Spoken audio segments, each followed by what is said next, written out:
بسم اللہ الرحمن الرحیم۔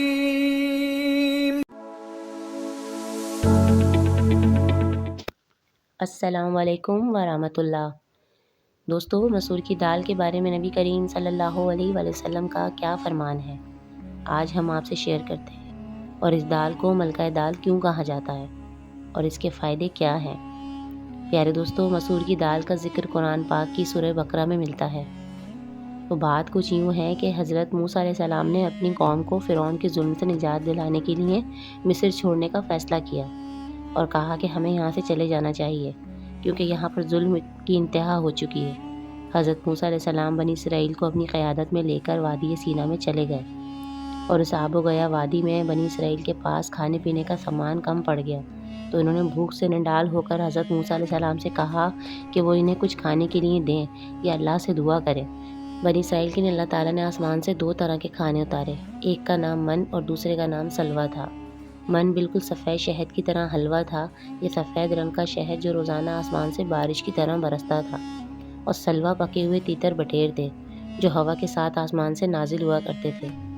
من و سلویٰ کے بارے میں حضرت موسیٰ علیہ السلام کا حکم یہ تھا کہ روزانہ اس کو کھایا جائے اور دوسرے دن کے لیے ذخیرہ نہ کیا جائے، لیکن لوگوں کو یہ ڈر لگنے لگا کہ اگر کسی دن من و سلویٰ نہ اترا تو ہم اس آب و گیا چٹیلے میدان میں بھوک سے مر جائیں گے۔ چنانچہ ان لوگوں نے کچھ چھپا کر کل کے لیے ذخیرہ کر لیا۔ نبی کی نافرمانی سے ایسی نحوست پھیلی کہ جو لوگوں نے ذخیرہ کر کے رکھا تھا وہ سب سڑ گیا، اور آئندہ کے لیے اس کا اترنا بھی بند ہو گیا۔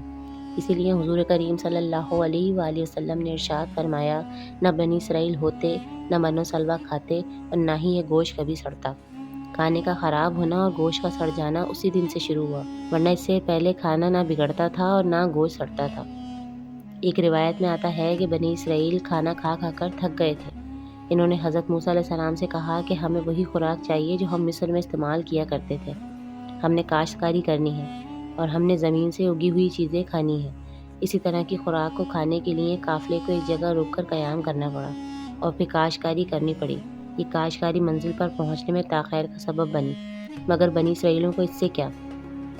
بنی اسرائیل کاشتکاری کرتے اور سبزیاں اگاتے اور مسور کی دال کے لیے کام کرتے، مسور کی دال کی کاشتکاری کرتے۔ بنی اسرائیل خدا کی اتاری ہوئی نعمتوں سے تنگ آ گئے تھے۔ قرآن پاک میں مسور کی دال کا ذکر بنی اسرائیل کی وجہ سے ہی ملتا ہے۔ انہوں نے حضرت موسیٰ علیہ السلام سے پانی مانگا۔ حضرت موسیٰ علیہ السلام کو اللہ تعالیٰ کی طرف سے ہدایت کی گئی کہ وہ ایک خاص چٹان پر عصا ماریں، وہاں سے پانی نکلے گا۔ اللہ تعالیٰ کے حکم کے مطابق حضرت موسیٰ علیہ السلام نے پتھر کے چاروں طرف عصا کو 12 مرتبہ مارا، چنانچہ وہاں سے 12 چشمے پھوٹ پڑے۔ بنی اسرائیل کے 12 قبیلوں نے اپنے اپنے چشمے متعین کر لیے اور خوب سیر ہو کر پانی پیا۔ پیارے دوستو، تو قرآن پاک میں اس طرح مسور کی دال کا ذکر ہے۔ اب حدیث مبارکہ کی روشنی میں مسور کی دال کے بارے میں بتاتے ہیں۔ حضرت واصلہ رضی اللہ عنہا سے روایت ہے کہ نبی کریم صلی اللہ علیہ وسلم نے فرمایا کہ مسور کی دال کھاؤ کی تعریف 70 انبیاء کرام علیہ السلام کی زبان پر رہی ہے۔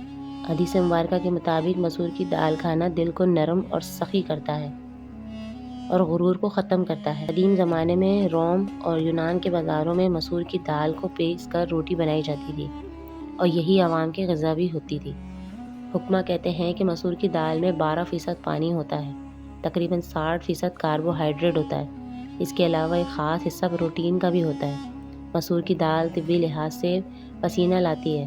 مسور کی دال کو پیس کر جسم پہ لگانے سے خسرہ اور چیچک اور کوڑ کے مرض کا علاج بھی ہوتا ہے۔ اس کو چقندر کے ساتھ پکانا چاہیے، یہ فالج اور لکوہ کا بہترین علاج ہے۔ مسور کی دال اگر دودھ اور گھی میں ملا کر چہرے پہ لگایا جائے تو چہرہ چمکنے لگتا ہے۔ مسور کی دال بادشاہوں کی خوراک ہے۔ پیارے دوستو، ہمارے یہاں جو مثال مشہور ہے کہ یہ مونگ اور مسور کی دال، اس کا پس منظر بھی عجیب ہے۔ تاریخ میں ہے کہ مغلیہ سلطنت جب اپنی آخری سانسیں لے رہی تھی تو بادشاہ وقت کا خزانہ خالی ہو گیا تھا۔ شاہی باورچی بھی مجبور ہو کر دربار چھوڑ کر چلے گئے تھے، صرف نام کی سلطنت رہ گئی تھی۔ شاہی باورچی نے دوسری جگہ جانے کی ٹھانی اور ایک راجہ صاحب کے دربار میں چلا گیا اور نوکری کی درخواست دی۔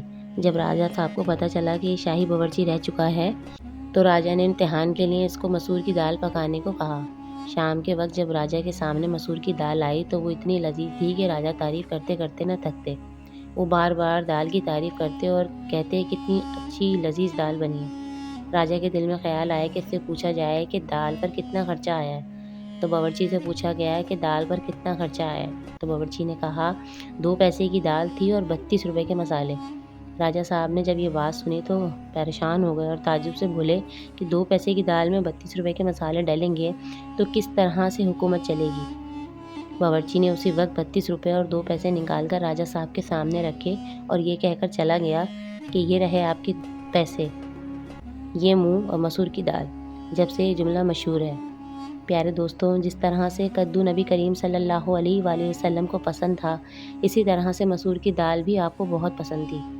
تو کیوں نہ آج سے مسور کی دال کو نبی کریم صلی اللہ علیہ وآلہ وسلم کی سنت سمجھ کر کھائیں۔ اس سے پیٹ بھی بھرے گا اور سنت رسول بھی پوری ہوگی۔ تو پیارے دوستوں، اگر یہ ویڈیو آپ کو اچھی لگی ہو، آپ کی معلومات میں اضافہ ہوا ہو تو اس کو دوسروں تک ضرور شیئر کریں۔ ویڈیو کو لائک اور چینل کو سبسکرائب کرنا نہ بھولیں اور کمنٹ سیکشن میں مجھے اپنی رائے سے ضرور آگاہ کیجیے۔ اگلی ویڈیو تک کے لیے مجھے اجازت دیجیے۔ السلام علیکم ورحمۃ اللہ۔